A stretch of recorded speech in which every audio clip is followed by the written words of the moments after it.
Welcome to AI Insights with Micah Gaudet. My name is Micah, excited to talk to you today about AI in the public sector from a practitioner's perspective. This episode and all the episodes on this podcast are summaries of my LinkedIn newsletter, AI in Government.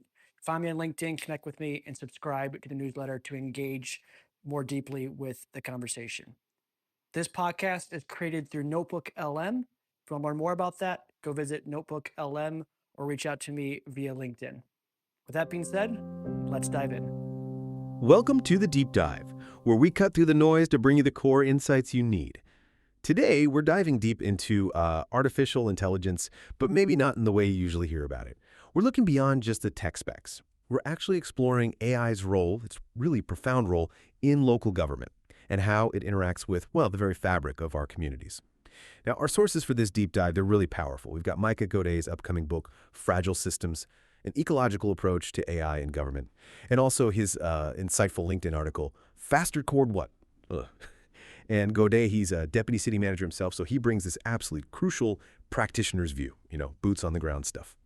So our mission today, it's really to unpack Gaudet's core argument, like why do even well-intentioned AI strategies in government often fall short? And maybe more importantly, how can we build public tech that genuinely fits the complex sort of living systems we serve?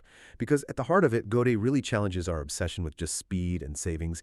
He asks us to think about this tension, efficiency versus something deeper. Trust. Okay, let's dig into this. So for anyone tracking AI in government, this drive for efficiency, it's almost become gospel, hasn't it?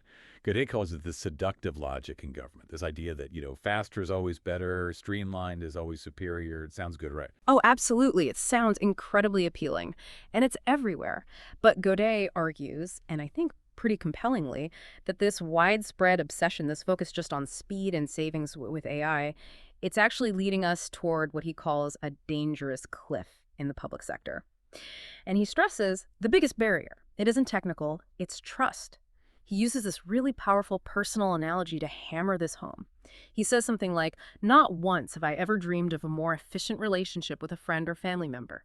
Not once have I ever thought, one way to improve my marriage is to streamline our dates. Right. And that just hits you. It shows instinctively that healthy relationships, including civic ones, they're built on trust. And trust takes time. It doesn't just happen through efficiency. That's a really strong point about trust. But, you could argue that citizens do expect quick service these days. I mean, the world moves fast. Yeah. So how does Gaudet square that need for speed with building trust? Because it sounds like he's saying efficiency isn't neutral. Yeah, exactly. It's not neutral at all. And it's not about just being deliberately slow either. If you connect this to the bigger picture, Gaudet explains that our focus on efficiency, it reflects these really deep assumptions about what counts, who matters, and which trade-offs we're willing to accept. So if we're not careful, AI can just compress cycle times and, accelerate the wrong things. Things like brittle processes, decisions nobody understands, resident frustration. It just gets faster, dressed up as throughput, as he puts it, basically speeding up the bad stuff. Okay, so if just getting faster isn't the answer, what is the alternative Gaudet suggests? Yeah. How do we actually build tech that adds value in these complex systems? Right. He argues that the real value, it doesn't come from just mechanical acceleration, speed for speed's sake. It comes from what he calls ecological fit, which means actively strengthening the living system, the people, the policies, the practices within the organization. So what that looks like is making sure the tech doesn't just get bolted on. It has to genuinely improve the human interactions, the trust, the wisdom that's already there. It's about building tools that kind of integrate smoothly and enhance the human element, not just disrupt it or replace it. That distinction, trust versus pure speed, it really shifts things, doesn't it? Because Gaudet then goes even further. He argues that not all time is equal within these civic ecosystems. Can you give us an example from his work, something that shows that? Yeah, definitely. He gives this great example. He talks about the 10 minutes a housing caseworker spends with a vulnerable client. That time, he says, forms a critical connection point. It could potentially prevent homelessness, stabilize lives. Huge impact. Now, contrast that with, say, an hour spent generating a standardized monthly report. That might contribute minimal ecological value. One's deeply human, the other's mostly admin. And what's also key here is how AI often gives back time in these little tiny pieces. 5 minutes here, 8 minutes there. He points out these small savings often just dissipate as unusable energy if you don't manage them intentionally. So for that saved time to actually become valuable, leaders have to intentionally bundle it back together, re-aggregate it, as he says. Right. You can't just save 5 minutes and expect something amazing to happen automatically. Those minutes need a purpose. That makes perfect sense. So how do leaders actually do that? I think Gaudet suggests a practical exercise, mapping time types. Can you walk us through that? What's generative time versus maintenance time? And why are keystone minutes so important? Absolutely. So generative time, that's where staff are really building trust, using their judgment, preventing harm. Think about that caseworker example again, that deep connection. Maintenance time, on the other hand, that's more the routine stuff, rote tasks, low relational value, like maybe generating that standard report we mentioned. And then keystone minutes, these are the really critical moments, the ones that anchor trust. Gaudet says you have to protect these fiercely. Don't just automate them away.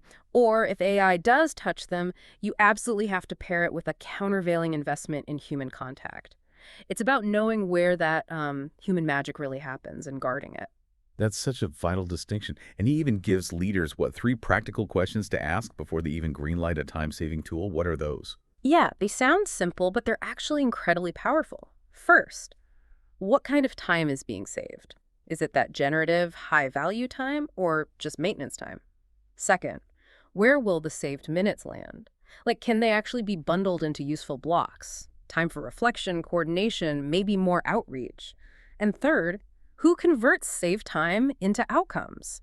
You need someone responsible so these minutes don't just evaporate into busyness. So these questions are basically like an early warning system, right? To stop that heat loss you talked about, to make sure saved time actually turns into real value, not just more busy work. Exactly. They force you to be intentional. If you can't answer those questions clearly, the risk is huge that the saved time just gets swallowed up by other low-value tasks. Yeah. Or even worse, it could degrade the very relationships you were hoping to support in the first place. That's a great point. And it makes me think about another assumption we often make.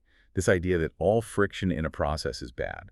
We're always trying to streamline, eliminate friction, right? So what does this mean for that constant desire? Yeah, that's a big one. It really questions how we view our processes. Gaudet explains that in ecosystems, some friction, it's actually protective, like a speed bump maybe. Pauses can let context emerge. Redundancies make systems resilient. Second looks prevent harm. These things take time. So when we just shave away every delay in places like permitting or benefits review, we might actually be removing the very checks that create legitimacy, the things that stop bad outcomes. It's not about being inefficient for the sake of it. It's about being robust, being careful. Okay, but how do we tell the difference? Helpful friction versus just waste. That seems like a really fine line. It can be tricky, but Gaudet offers 2 pretty clear ways to think about it. First, he says, name the function. If a step involves converting uncertainty into judgment, like, say, a city planner clarifying a complex building code with an applicant, that step probably has ecological value. Okay. So keep it. And maybe even equip the staff better to make that judgment call. Give them better tools, more training. Second, he suggests, shift the friction, don't delete it. Shift it. Yeah, move it earlier in the process, maybe with clearer guidance up front, or pre-submission checks, or move it deeper into the system, like having a structured way to escalate the really tricky edge cases. The idea is to stop it piling up right at the counter, where it just causes frustration and feels like bureaucracy. It feels very practical. Yeah. He also mentions a practical habit for AI use cases, something about defining 2 beneficiaries. Yeah. In advance. What's the thinking there? Right. This is about making sure the benefits are balanced. For every AI project, he says, define 2 things up front. 1, the specific staff role that's going to get workload relief. And 2, the specific resident profile that will experience a clearer, fairer service because of it. If you can't clearly name both, Gaudet warns the benefit will probably just pool in one place and erode somewhere else. Someone benefits, someone else loses out. And it's also really critical to remember AI vendors. They typically focus on those mechanical metrics, right? Hours saved. Yeah, always the hours saved. But those metrics, they capture only a fragment of the civic ecosystem's functioning. They totally miss things like relationship quality, equity, long-term resilience. It's a huge blind spot we need to be aware of. Wow. That's a really powerful way to frame AI adoption. It sounds like Gaudet is pushing us way beyond just thinking about cost savings. He wants us looking at the whole picture. Absolutely. He uses this incredible analogy. He says, when you implement AI, you're not just buying a software, you're introducing a new species into your civic habitat. The new species. Wow. Yeah. So therefore, he argues, we should treat contracts like environmental commitments, not just price sheets. It totally shifts the mindset, doesn't it? It really does. It moves us way past just asking, okay, how much money or time will this save us? Mm. So what are the ecological questions he thinks we should be asking instead? Exactly. Instead of just that narrow cost question, he urges us to ask things like, how will this intervention affect the web of relationships that make up our civic ecosystem, the whole network? Or does it strengthen our ability to learn collectively as an organization rather than just perform faster individually? And maybe most importantly, does it preserve space for human judgment, for compassion, for the community's voice and decisions? These aren't efficiency questions at all. They're what he calls stewardship questions. They're not designed just to optimize the system like a machine. They're designed to help us really understand what kind of system we're shaping through our choices. It's about being active, responsible creators. That really brings it home. Gaudet's core belief: public institutions aren't machines to be tuned, they're living systems to be tended, which suggests the real transformative potential of AI. It's not just optimization. It's in its capacity to actually strengthen these living systems. Precisely. And if we tie this all together, Gaudet references the Harvard Kennedy School executive education framing, which basically says public managers are responsible first and last for creating public value. Right. Public value. So our job, fundamentally, is to align these powerful new tools like AI with our mission, with building trust, with fostering legitimacy, not just shaving costs off the bottom line. It's really about what kind of public service, what kind of community we're actually building, not just what we're saving in the short term. This has been fascinating, this whole deep dive. It's really shown us that integrating AI successfully in government, it's not just about chasing speed, is it? It's much more about cultivating trust, understanding the real value of different kinds of time, and even recognizing that some friction isn't just okay, it can actually be beneficial. Indeed. It really forces us to consider Gaudet's bigger question. What kind of governance becomes possible when we stop chasing efficiency and start cultivating resilience? It shapes how we measure success, not just by outputs, but by the overall health of the entire ecosystem we're responsible for stewarding. Really powerful stuff to think about. And maybe a final thought for you, listening. As you go about your week, just mull this over. Have you ever found yourself protecting a friction point in a process? Maybe something that seemed inefficient, but you knew deep down it added fairness or legitimacy, even when others wanted to scrap it.